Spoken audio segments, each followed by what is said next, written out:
Friends, आपके लिए एक गुड न्यूज़। और न्यूज़ क्या है कि सीबीएसई ने एक रिवाइज सिलेबस, यानी कि अब जो 2020 और 21 का जो सिलेबस है उसमें कुछ पार्ट या कुछ चैप्टर में से डिडक्ट किया गया है या रिड्यूस किया गया है ना। अब वो चैप्टर कौन कौन से हैं वो देखते हैं हम।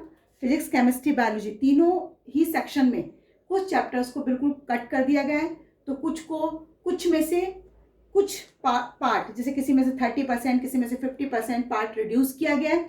तो हम सबसे पहले फिजिक्स की बात करते हैं, फिजिक्स में कितना पार्ट कट हुआ है। तो क्लास 10th में फिजिक्स में जिन चैप्टर्स को रिड्यूस किया गया है या डिडक्ट किया गया है वो चैप्टर कौन कौन से हैं। देखो, जो फिजिक्स की अगर हम चैप्टर्स की बात करें, सबसे पहले आपका जो चैप्टर आता है वो इलेक्ट्रिसिटी आता है। तो इलेक्ट्रिसिटी में से कुछ भी कट नहीं हुआ है, फुल चैप्टर आएगा। ध्यान रखना, इलेक्ट्रिसिटी वाला चैप्टर फुल चैप्टर है, ये कंप्लीट चैप्टर आएगा। ठीक है। उसके बाद सेकंड चैप्टर हमारा कौन सा आता है, मैग्नेटिक इफेक्ट। अब देखिए, इसमें से कुछ पार्ट आपका कट हुआ है। Magnetic effect of electric current, इसमें से मैग्नेटिक इफेक्ट हमारा फिजिक्स का सेकंड पार्ट है ना। इसमें से क्या क्या आपका कट हुआ है, पोर्शन क्या डिडक्ट हुआ है, क्या रिड्यूस हुआ है, वो पार्ट कौन कौन सा है। सबसे पहले इलेक्ट्रिक जनरेटर, अच्छा है ना, कम पढ़ना पड़ेगा, है ना, बहुत गुड न्यूज है ये। उसके बाद DC, AC, direct current and alternate current, इसके अल्टरनेटिंग करंट की फ्रिक्वेंसी ऑफ एसी, इसके अलावा advantage,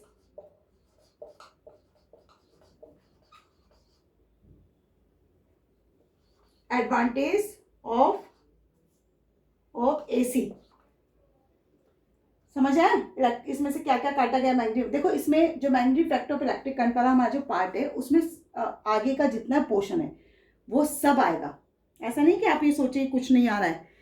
magnetic effect of electric current का आगे का जो पोर्शन है हमारा, मोटर है ना, और उसके बाद जो हमारे लेफ्ट हैंड और राइट हैंड रूल है वो सारे आएंगे। लेकिन जो कटा है वो क्या है, electric generator, DC, AC, advantage of AC over DC. इसके अलावा और क्या कटा है इसमें, डोमेस्टिक इलेक्ट्रिक सर्किट, ये भी बहुत बड़ा पार्ट था जो कट गया है। बहुत अच्छी बात है कि हम इसको आराम से अब कर सकते हैं। Domestic electric circuit,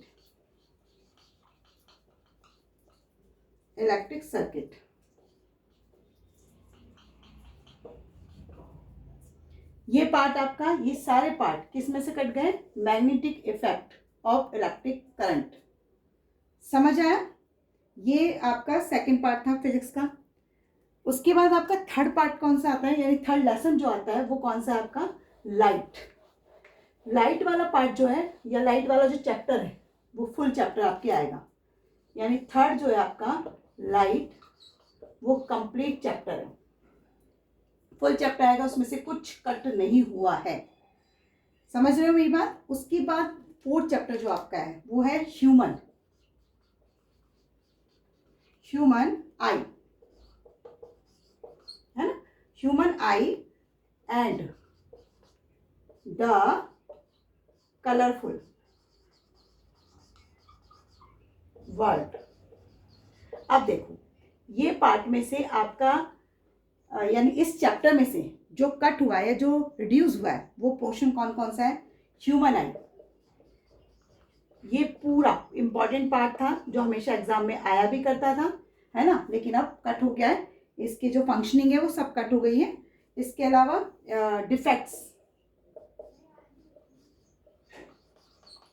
defects of, हाँ, डिफेक्ट ऑफ क्या होगा, डिफेक्ट ऑफ विजन, ये वाला पार्ट कट गया है ना।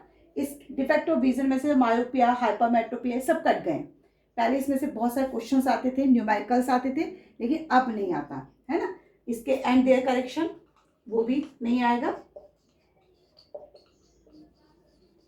यानी पूरा ही पार्ट कट हो गया, ये ध्यान दीजिए आप, करेक्शन, है ना। इसके अलावा आपके application of spherical mirror and lenses वो भी कट हो गया है, यानी एप्लीकेशन ऑफ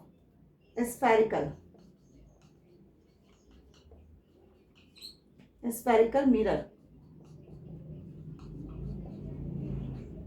एंड लेंसेज, ये वाला पोर्शन। अब देखो ह्यूमन आई में से ह्यूमन वाला आई वाला पार्ट तो पूरा कट गया, देखिए इसका मतलब ये नहीं कि पूरा चैप्टर कट गया है, उसके पीछे एटमॉस्फेरिक रिफ्रैक्शन वाला जो पार्ट है वो पूरा का पूरा आएगा। उसमें से जैसे सनराइज वाला 2 मिनट्स सनराइज लेट होता है, 2 मिनट्स बिफोर होता है, तो वो क्यों होता है ना। और इसके अलावा और क्या था उसमें, बहुत सारी चीज़ें हैं ना एटमॉस्फेयर ह्यूमन आई में, वो सारी इंपॉर्टेंट है क्योंकि उसमें छोटी एटमॉस्फेयर रिफ्लेक्शन में बहुत सारे टाइप है, जैसे star seems higher than the actually are, ये वाला पार्ट। और इसके स्कैटरिंग ऑफ लाइट वाला पोर्शन जो था, why the sky is blue वगैरह, टिंडल इफेक्ट वगैरह, ये सारे पोर्शन जरूर आना है। यानी ह्यूमन आई का सिर्फ ये वाला पार्ट कटा है, इसके पीछे एटमॉस्फेयर रिफ्लेक्शन वाला पार्ट नहीं कटा है ना, तो वो पूरा आएगा क्योंकि थ्योरेटिकल है तो थ्योरी ज़्यादा आएगी इसमें से। अब इसमें से देखिए न्यूमेरिकल आपका पोर्शन वाला हिस्सा कट चुका है, इसमें से न्यूमेरिकल नहीं आएंगे, लेकिन फिर न्यूमेरिकल आएंगे किस में से, तो लाइट तो देखो आपके पास पूरा पड़ा हुआ है, तो लाइट में जो है अब लाइट में से ज़्यादा थ्योरी कम और ज़्यादा क्या आ सकता है, न्यूमेरिकल। क्लियर। इसी तरह से इलेक्ट्रिसिटी वाला पोर्शन है, इलेक्ट्रिसिटी वाला चैप्टर पूरा कंप्लीट आ रहा है, फुल चैप्टर आ रहा है, तो उसमें से भी न्यूमेरिकल सबसे ज़्यादा आएंगे क्योंकि वहाँ पर भी थ्योरी कम और न्यूमेरिकल ज़्यादा है। और ये वाला इसमें से क्या आएंगी, थ्योरी आएंगी, क्योंकि इसमें से ये वाला न्यूमेरिकल वाला पोर्शन तो आपका हट चुका है ना। और बचा क्या है, एटमॉस्फेरिक रिफ्लेक्शन। इसमें से पहले भी क्वेश्चंस आते थे, इंपॉर्टेंट पार्ट है ये वाला भी, ह्यूमन आई का पीछे वाला पार्ट यानी एटमॉस्फेरिक रिफ्लेक्शन वाला, तो इसमें से क्वेश्चंस ज़्यादा बनेंगे थ्योरी वाले। क्लियर। अब लास्ट आपका जो चैप्टर है 5th वाला, वो क्या है, source of energy. Clear. 5th chapter आपका कौन सा है, सोर्स ऑफ एनर्जी। तो सोर्स ऑफ एनर्जी वाला पार्ट आपको बड़ा खुशी होगी सुन के, जो लास्ट आपका पार्ट है सोर्स ऑफ एनर्जी, ये चैप्टर आपका कंप्लीटली कट गया है। 5th जो चैप्टर है सोर्स ऑफ एनर्जी, ये समझिए क्या है, 100% कट है, समझ आया। तो इस तरह से आपका फिजिक्स वाले पोर्शन में से ये पार्ट आपके कट जाते हैं। तो फिजिक्स का सिलेबस आपको विदाउट डाउट क्लियर हो गया है ना। कौन कौन से चैप्टर में फुल आएंगे, इलेक्ट्रिसिटी फुल चैप्टर आ रहा है हमारा, उसके बाद लाइट फुल चैप्टर आ रहा है। अब चेंजेस कहाँ हुए हैं, magnetic effect of electric current में कुछ चेंज हुआ है, 30% करीब चेंज हुआ है। इसकी तरह ऐसे ही ह्यूमन आई वाले चैप्टर में भी कुछ चेंजेस हुए हैं, और सोर्स ऑफ एनर्जी तो बिल्कुल ही रिड्यूस हो चुका है, यानी कट चुका है चैप्टर। समझ आया मेरी बात फिजिक्स की। अब हम बात करेंगे केमिस्ट्री की। तो फ्रेंड्स अब हम बात करें केमिस्ट्री की। तो केमिस्ट्री में जो चीज़ रिड्यूस की गई है वो क्या क्या है, या जो आ रही है वो क्या क्या है। तो देखो इसमें सबसे पहले आपका चैप्टर आता है chemical reaction. Chemical reaction complete chapter, full chapter आ रहा है, इसमें आपको सब कुछ पढ़ना है, सब कुछ इम्पॉर्टेंट है, इसलिए केमिकल रिएक्शन में से कुछ भी पार्ट डिडक्ट नहीं हुआ है, कटा नहीं है ना। इसके बाद acid base and salt, acid base and salt भी कंप्लीट चैप्टर आपका आ रहा है। मेरी बात समझ आ रही है। यानी आपका केमिस्ट्री का जो फर्स्ट चैप्टर है वो कौन सा है, केमिकल रिएक्शन।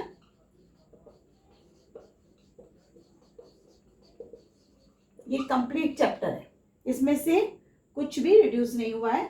सेकंड चैप्टर आपका क्या है, acid base and salt, acid base and salt, ये भी आपका कंप्लीट चैप्टर है। अब थर्ड आपका कौन सा है, देखिए थर्ड चैप्टर है मेटल एंड नॉन मेटल। इसमें कुछ चेंजेस हुए हैं, मेटल एंड नॉन मेटल। इस थर्ड चैप्टर जो है मेटल नॉन मेटल, इसमें कुछ चेंजेस आपके हुए हैं। और वो चेंजेस क्या है, देखिए मेटल नॉन मेटल का जो आगे का पोर्शन है, जिसमें आपके मेटल नॉन मेटल क्या है, मेटल नॉन मेटल की प्रॉपर्टीज़ क्या है, इनकी केमिकल प्रॉपर्टीज़ क्या है, ये सब कंप्लीट आ रहा है ना। इसके अलावा इस चैप्टर में आपके जैसे कि मेटल नॉन मेटल में आता है कि ये क्या होते हैं, जैसे फॉर एग्जांपल कि नॉन मेटल्स की केमिकल प्रॉपर्टी क्या है ना, केमिकल बॉन्डिंग्स क्या है ना, आयोनाइजेशन वाला जो टॉपिक है वो, ये सब आएंगे। कटने वाला टॉपिक कौन सा है वो देख लेते हैं, जो रिड्यूस हुआ है, यानी जो इसमें अब नहीं आएगा, तो वो पार्ट है आपका बेसिक मेटलर्जी।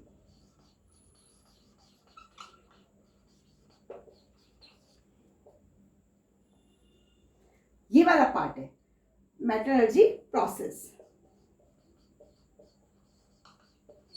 अब इस पार्ट में आता क्या है, इसमें आता है एक्सट्रैक्शन, जैसे मेटल के जो हायर मेटल है ना, जो लोवेस्ट मेटल है, उनको एक्सट्रैक्ट कैसे किया जाता है, यानी प्योर रूप में कैसे हम उनको ऑब्टेन कर सकते हैं, है ना, उन चीज को रिड्यूस कर दिया गया है, एक्सट्रैक्शन ऑफ मेटल। ये वाला पोर्शन नहीं आ रहा है, क्लियर हो रहा है। और इसके अलावा कोरोजन वाला पार्ट भी नहीं आएगा, and its prevention. Causation and its prevention, ये वाला पार्ट भी मेटल एंड नॉन मेटल में नहीं आएगा। समझ आया आपको कि मेटल नॉन मेटल में क्या आएगा। मेटल नॉन मेटल क्या होता है, उनकी केमिकल फिजिकल प्रॉपर्टी क्या होती है, बॉन्डिंग इनमें, है ना, आगे के जो टॉपिक है उसमें बॉन्डिंग भी दिखाई गई है, आयोनाइजेशन दिखाया गया है, वो सब आना है। लेकिन जो नहीं आना है वो ये वाला पोर्शन है, इसमें से ये कट कर दिया गया है, बिल्कुल क्लियर। तो थर्ड चैप्टर में कुछ चेंजेस किए गए हैं। अब आपका फोर्थ चैप्टर है कार्बन एंड इट्स कंपाउंड, बहुत लेंथी चैप्टर है ना। देखो नेक्स्ट फोर्थ चैप्टर पर क्या है, कार्बन एंड इट्स कंपाउंड, बहुत लेंथी चैप्टर है, इसमें भी कुछ चेंजेस किए गए हैं। आने वाला टॉपिक कौन कौन से हैं, जैसे कार्बन एंड कंपाउंड्स में कार्बन की नेचर क्या होती है ना, वर्सेटाइल नेचर का किस प्रकार से होती है, इसके टाइप्स क्या है ना। इसके अलावा और क्या हो सकता है इसमें कार्बन कंपाउंड में कि ऑर्गेनिक कंपाउंड क्या होते हैं, इसके अलावा हाइड्रोकार्बन्स क्या हैं, ये सब इनमें कैसे ब्रांचेस बनती है। कार्बन कंपाउंड जो है ब्रांच बनाने की नेचर रखता है ना, वर्सेटाइल नेचर होता है इसका, तो वो भी आएगा, है ना, इस तरह से। अब हम बात करेंगे कि इसमें कौन सा पार्ट नहीं आएगा। अच्छा, होमोलोगस सीरीज वो भी इसमें आएगी, ध्यान रखना, होमोलोगस सीरीज भी आने वाला पार्ट है इसमें, कार्बन कंपाउंड में वो भी आएगा। ब्रांच कैसे बनाई जाती है वो भी आएंगी, है ना, इसके आइसोमर्स वगैरह सब इसमें आने वाले पार्ट हैं। बेसिकली जो ये चैप्टर है कार्बन कंपाउंड, वो नॉमिनिक्लेचर पर है ना, कैसे उनका नाम रखा जाता है। तो इसमें जो पार्ट नहीं आ रहा है वो यही है। कौन सा पार्ट है इसमें जो नहीं आ रहा है, वो लिख रही हूं मैं कि नॉमिनिक्लेचर ऑफ कार्बन। नॉमिनिक्लेचर मतलब नाम रखना, किस तरह से नाम रखा जाता है, ये तो वाला पोर्शन नहीं आ रहा है। तो नॉमिनिक्लेचर,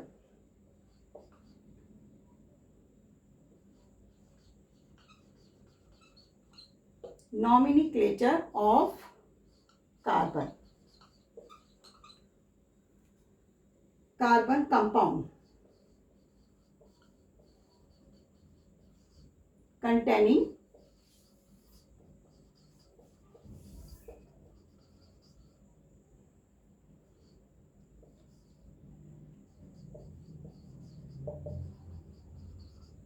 functional group।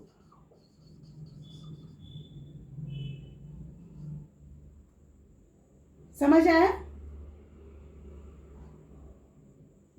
यानी कि कार्बन कंपाउंड में जो नॉमिनी एक्चुअली बेसिक इस पे नाम रखने पे, यानी कार्बन कंपाउंड के जो हम चेन बनाते हैं उनका नाम कैसे रखा जाता है फंक्शनल ग्रुप के रूप में, तो वो वाला पोर्शन आपका क्या कर दिया गया है, रिड्यूस कर दिया गया है। अब फंक्शनल ग्रुप कौन कौन से हो सकते हैं आपके, जैसे एल्डिहाइड है ना, हैलोजन्स हैं, अल्कोहल है, कीटोन है, इनको हटा दिया गया है।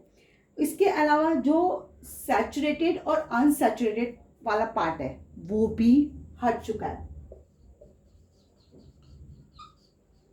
Saturated and unsaturated. लेकिन इनमें डिफरेंस इंपॉर्टेंट है, वो आ सकता है, तो इसलिए वो आप ध्यान रखें सैचुरेटेड एंड अनसैचुरेटेड वाले पार्ट में डिफरेंस को। इसके अलावा क्या काटा गया इसमें से, chemical properties.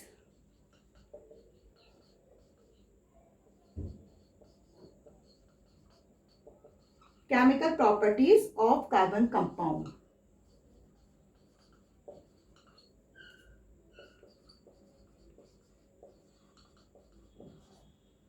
Chemical properties of carbon compound, जैसे कि इसमें chemical properties of carbon compound topic है आपका, बुक में देखेंगे आप तो पता लग जाएगा। तो उसमें जैसे होता है ऑक्सीडेशन है, कंबशन है, एडिशन है, ये सारी जो है प्रॉपर्टीज वो कट गई हैं, रिड्यूस हो गई हैं। इसके अलावा और क्या हटा है इसमें से, इथेनॉल एंड इथेनॉइक एसिड, इन दोनों की सिर्फ ओनली प्रॉपर्टीज एंड यूजेस नहीं आएंगे, है ना, only properties and uses. Exam में रिएक्शंस आ सकते हैं, इसलिए रिएक्शन पढ़ना आपके लिए बहुत इंपॉर्टेंट है, उसको बड़े ध्यान से आप पढ़ेंगे, है ना। लेकिन ये चीजें क्लियर आपको, राइट, कि ये डिटेक्ट हो चुकी। इसके प्रॉपर्टीज एंड यूजेस के अलावा जो और रिड्यूस हुआ है पार्ट, वो कौन सा है, सोप एंड डिटर्जेंट। ये वाला पार्ट भी रिड्यूस हो चुका है।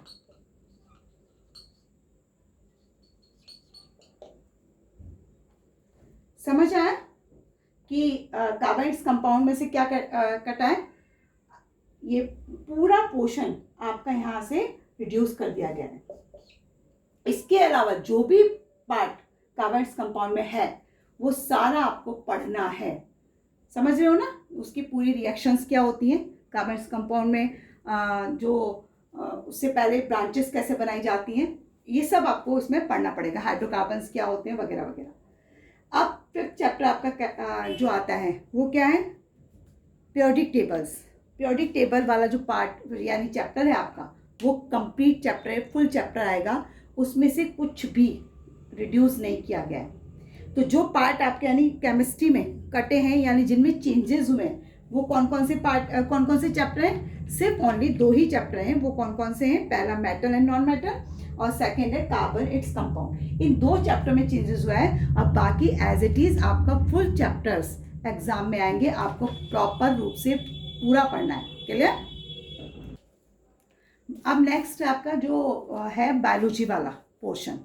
बायोलॉजी में आपके सबसे पहला जो चैप्टर आपका आता है लाइफ प्रोसेस, उसमें क्या क्या पार्ट है या क्या क्या चीज़ें आपके, उसमें आपके रेस्पिरेशन है, डाइजेशन है ना, एक्सक्रीशन है, ट्रांसपोर्टेशन है, ये सारे पार्ट बायोलॉजी में यानी लाइफ प्रोसेस वाला पार्ट जो है वो पूरा पूरा चैप्टर आपके आ रहा है। लेकिन जो नहीं आ रहा है वो कौन सा है, सेकंड चैप्टर, कंट्रोल, खुशी की बात है ना, कंट्रोल एंड कोऑर्डिनेशन। सुन के बहुत मुस्कुरा रहे हैं कि चलो अच्छा है, पीछा छूटा एक चैप्टर से, तो है ना। तो कंट्रोल एंड कोऑर्डिनेशन वाला जो पार्ट है, ये इसमें से कुछ नहीं आ रहा है, ये समझिए आप, कुछ नहीं पढ़ना इसमें आपको, है ना। उसके बाद जो आपका थर्ड चैप्टर है, थर्ड में भी रिप्रोडक्शन होगा, है ना। तो रिप्रोडक्शन वाला पार्ट जो है वो कंप्लीट आएगा आपका, उसमें कुछ नहीं चेंजेस हुआ है, ज़्यादा खुश होने की भी जरूरत नहीं है, एक चैप्टर कटने से क्या हो रहा है ना। तो थर्ड वाले चैप्टर, थर्ड क्या है हमारे पास, जो चैप्टर है हमारा रिप्रोडक्शन वाला, वो चैप्टर आपका कंप्लीटली आ रहा है। अब फोर्थ चैप्टर जो आर एनवायरमेंट, ये सब चैप्टर्स आपके कंप्लीटली आ रहे हैं। बस कटने वाला जो पार्ट है वो कौन सा है, वो है सिर्फ कंट्रोल कोऑर्डिनेशन, तो कंप्लीट कट ही रहा है, लेकिन जिसमें थोड़ा बहुत चेंजेस हुआ है वो फोर्थ चैप्टर आपका कौन सा है, हेरिडिटी, हेरिडिटी एंड इवोल्यूशन। ये जो हेरिडिटी एंड इवोल्यूशन वाला पार्ट है, इसमें से हेरिडिटी वाला पार्ट तो आएगा, लेकिन एवोल्यूशन वाला पार्ट जो है वो कट जाएगा। यानी एवोल्यूशन वाले पार्ट में से जो कटा है वो क्या है, बेसिक कंसेप्ट,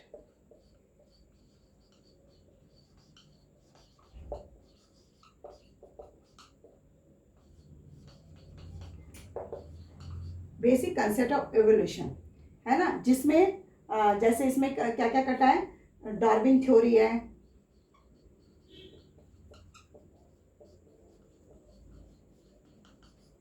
डार्विन्स थ्योरी नहीं है, इसमें एविडेंस नहीं है ना।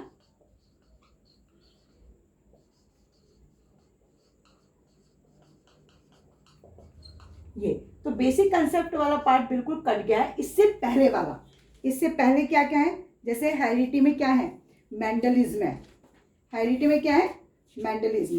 तो मेंडलिज्म वाला पार्ट पूरा आपको पढ़ना है। और मेंडलिज्म में आपको जैसे मेंडल्स के लॉ क्या है ना, मेंडल्स ने अपने कुछ लॉज दिए थे, तो वो लॉज आपको पढ़ना है। उसके अलावा आप उसमें पढ़ेंगे कि जैसे हवा कैरेक्टरिस्टिक्स ट्रांसमिटेड टू प्रोजेनी, ये भी आपको इसमें पढ़ना है। मेंडल ने कैसे लॉ निकाले वो भी आपको पढ़ना है। तो इस तरह से हेरिडिटी में ये सब पढ़ना है। तो 2 ही चैप्टर आप में इसमें थोड़ा सा, इसमें तो चेंजेस हुआ है, ये बिल्कुल नहीं आ रहा है, और बाकी एज इट इज़ आपके चैप्टर्स आ रहे हैं।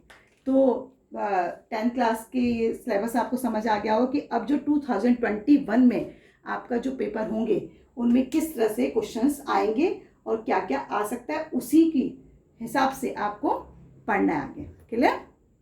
ओके, सिलेबस तो आपने देख लिया कि क्या क्या डिटेक्ट हुआ है या क्या क्या उड़ा दिया गया है ना। अब कुछ प्रैक्टिकल भी रिलेटेड हुए हैं, तो वो प्रैक्टिकल कौन कौन से? पहला प्रैक्टिकल आपका हुआ है finding the pH of the following sample by using pH paper या यूनिवर्सल इंडिकेटर, जैसे dilute HCl, dilute ethanoic acid etcetera, है ना। ये वाला प्रैक्टिकल आपका रिलेट कर दिया गया है। सेकेंड प्रैक्टिकल आपका determination of the equivalent resistance of 2 resistors, ये वाला भी प्रैक्टिकल आपका क्या है, डिलीट कर दिया गया है, यानी उड़ा दिया गया है। थर्ड प्रैक्टिकल आपका कौन सा है? Preparing a temporary mount of leaf, ये वाला प्रैक्टिकल भी आपका क्या है, हटा दिया गया है या डिडक्ट कर दिया गया है। फोर्थ प्रैक्टिकल आपका study of the following properties of acetic acid, order, solubility in water, effect on litmus etcetera, ये वाला प्रैक्टिकल भी आपका रिमूव कर दिया गया है। इसके अलावा और कौन कौन से हैं?